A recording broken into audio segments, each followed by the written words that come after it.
Welcome to the Slop Farm. Enjoy the video. In this video, I will explain how to play Among Us online. First, you'll need to download the game. It's available on several platforms, including mobile devices and PC. Check your device's app store or a digital storefront like Steam.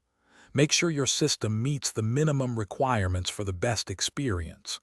Once installed, launch the game to begin your space adventure. After launching Among Us, select the Online option from the main menu. Here, you have two main choices: join a game or host one. To join, simply enter the 6-character code given to you by a friend. If you prefer to host, create a private game and then share your unique code. This allows you to play exclusively with people you know. As a crewmate, your goal is to complete various tasks across the map, like fixing wires or uploading data, all while trying to identify the imposters. Imposters, on the other hand, aim to sabotage the ship and eliminate crewmates discreetly.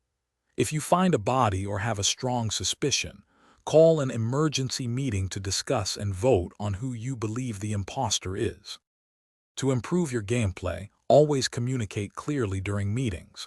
Share what you saw and where, as this helps everyone piece together clues. Pay close attention to other players' movements and actions. Sometimes, a subtle detail can reveal an imposter. Remember to check the description for a link to the Owala water bottle and other great deals. Staying hydrated is key, even during intense gaming sessions. Thanks for watching. Consider subscribing if we helped you today.